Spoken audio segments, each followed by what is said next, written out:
This is my video on why Magic the Gathering Commander shouldn't work. Okay, to start, what's Commander? So Commander is the most popular Magic format, and it features 4 players and 100-card singleton decks.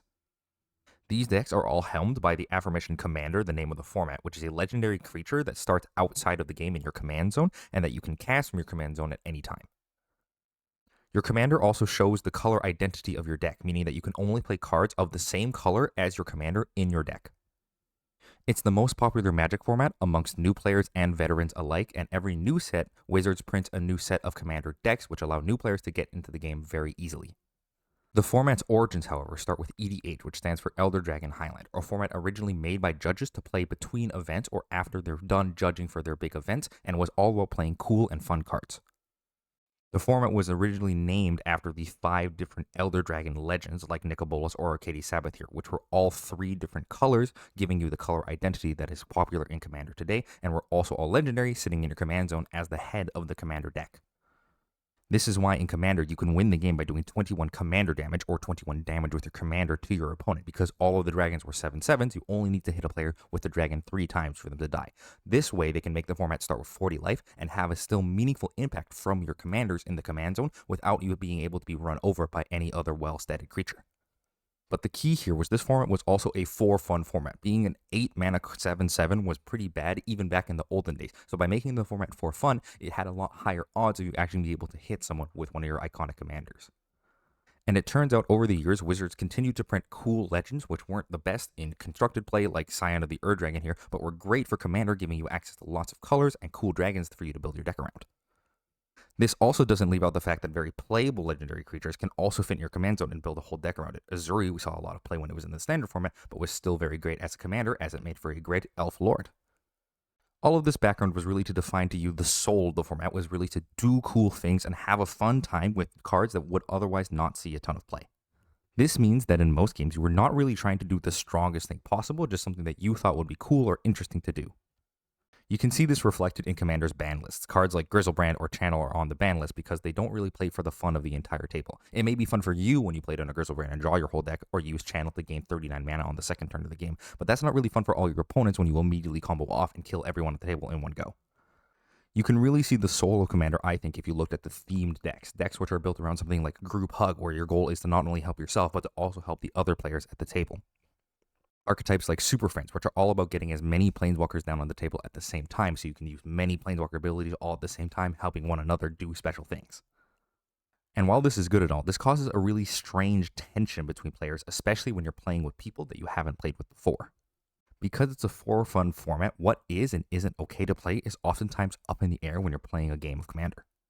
A card like Yokel Hops here destroys all artifact, creatures, and lands and stops them from being regenerated, which was probably not a lot of fun for a lot of people at the table. But if you really like mass land destruction effects, it's probably a card you're going to want to put in your deck. So what do you do if you cast Yokel Hops and then everyone at the table gets really mad at you? Wizards has tried to combat this with the Commander Brackets beta that they put into place, which has different tiers of decks so that way you can play against other players who have a similar level of power in their deck to yours.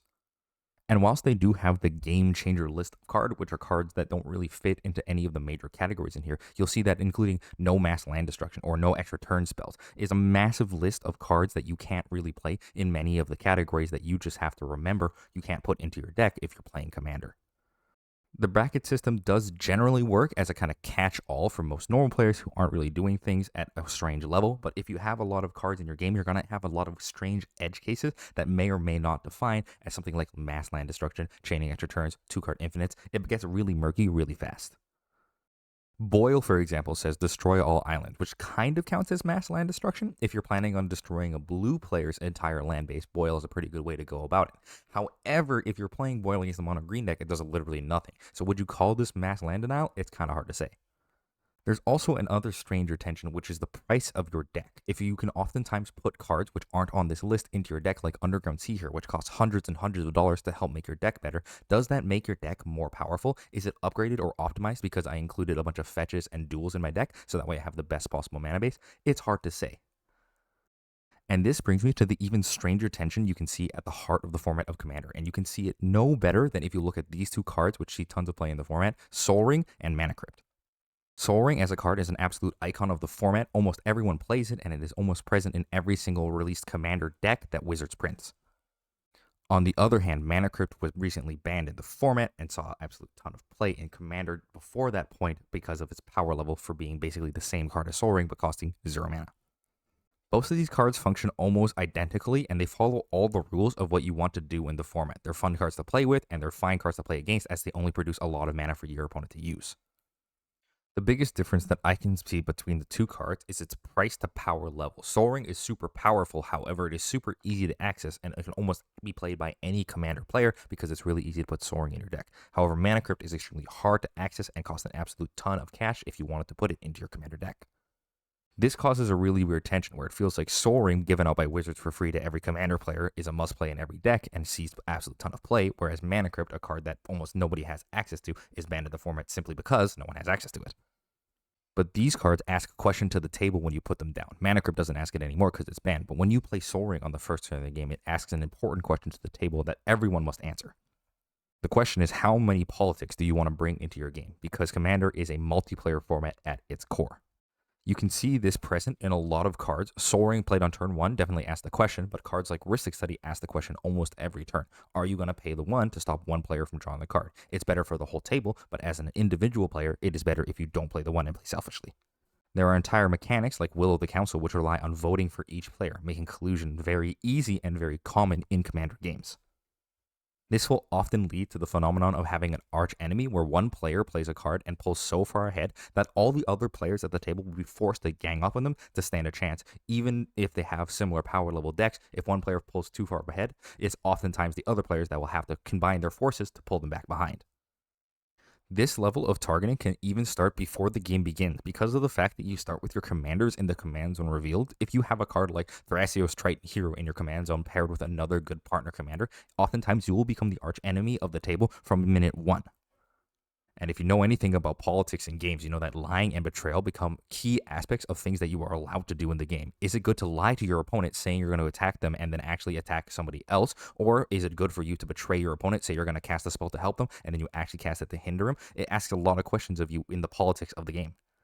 When you roll up to a commander game with your Feldergriff commander planning on giving your opponents cards and life and fun things to do, and they all start talking about whether or not they're going to betray each other, or who needs to be targeted the most, or what cards need to be removed at all costs, it can come off a little bit jarring if you were just coming in to have a fun time. And this is the big issue I see in the format, that the politics are present because it is a multiplayer format and you have to have it, but politics aren't really fun, which is the other soul of the format, that you want to have a good time playing with your friends. But if you're focused on all these politics and what is the correct play to do all the time, you oftentimes end up in situations that aren't very fun for lots of the players. And this is really the core issue. Because of the way that politics work and the way that the Commander is a multiplayer format, Wizards really can't design any cards for Commander. Which sounds a little bit insane now that I say it. I mean, literally every set, they print a card with a 5-color activated ability, so you can put in your command zone and play all 5 of the colors, or a card that cares absolutely about legendary creatures and wants you to put as many legends in your deck because you have a legendary commander. But what these cards all do is they help to appeal to the fun side of the format. The 5-color do whatever you want for fun. Having a legendary theme deck around doing a special thing that you want. They can't really design cards for Commander around winning without running into so many problems. Printing really powerful cards that affect all players, like Smothering Tide, that force your opponent to pay extra mana or you get a treasure token, cause massive headaches for players as they have to decide, if my opponent's not willing to pay for the pay to, should I pay the pay to stop them from getting an extra treasure or no? Not to mention, because most of the cards are being designed for Commander, you oftentimes will get cards like Nadu Winged Wisdom, which are legendary creatures which completely fly off the handle after seeing print, get banned absolutely everywhere, even in the Commander format that they're designed for. This all feels pretty intentional by Wizards, printing cards which are meant to feel fun in Commander but not super powerful, as that political aspect seems like something they would want to shy away from, especially being the new player format played by the most people. But this leads to them basically feeling like two completely separate games, even though they are both played with the same Magic cards.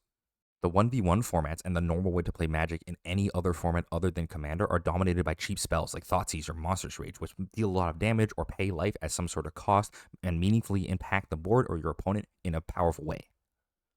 Whereas multiplayer formats are all focused around cards which affect each opponent and give you a ton of cards and cost a large amount of mana. Cards which even say when an opponent loses the game, which is something that you would never care about in a 1v1 game, because if your opponent loses the game, they would obviously have lost and you don't need to do anything anymore. But because of the multiplayer nature of Commander, a lot of these cards have cards that do things when your opponent loses the game as the game continues when you defeat one of your opponents. All of these cards started out being played in the same game, intending to be played by both 1v1 formats and multiplayer formats. However, as the games has diverged more and more of the cards feel like they're printed for completely separate formats, and it becomes more and more obvious whether or not a card is made for 1v1 or for multiplayer. And this leads to the catch all of Commander and the thing that really holds the format together, which is the Rule Zero. And for those who don't know what Rule Zero is, it's basically do what you want. Play what makes you happy. Do whatever you want in the game. If you think it's a good rule and everyone at your table agrees, that is a new rule in the game. Do you want to play with super powerful ban cards and have a really high power level commander game? Go right ahead. Do you want to play with all of the different weird artworks and have a really confusing time, but you love the different art from all the different games or stories? Go right ahead. Do you want to play with uncards that don't make a ton of sense or are really not playable in any other format? Go right ahead. Hell, you can ban, add, or remove as many mechanics as you want from the game. As long as you talk about it with your table, you can put as many different things into the game as you would like. This turns Magic's Commander format much more like D&D, a tabletop role-playing game, where you're playing the role of a wizard that likes planeswalkers, or a wizard that has a deck that's only spells, and becomes more about the experience of playing the game than actually what the cards are. And this, I feel, is the real soul of the format and the thing that we've been circling around this entire video, which is that you have to make the format work for yourself. The cards that see print don't really matter. The cards that you put in your deck don't really matter. As long as you are clear with the people at your table and they are clear with you and you have an understanding of the game that you want to play, the format will work no matter what. And that is the most fun part of the Commander and the reason why Commander works. It sounds insane to think about from any other game's perspective, but the thing that makes Commander fun is you and your opponents coming to the same terms about the way they want to have fun in the game. Not about winning, not about playing the best deck, not about adding all the most expensive cards into your thing. Just try to have fun and make sure everyone else at the table is having fun with you. So, do you want to make your game fun? Step 1 is to give your players the tools to have a good time. And step 2, you just let them play. Let them do whatever you want. Take your hands off. The fun will come from the fact that the people want to have a good time with one another. Like and subscribe if you want to see more Magic content just like this. I talk about lots of card games, so feel free to come back if you like any card games that are on the market right now. Thanks for watching. I'll see you in the next one.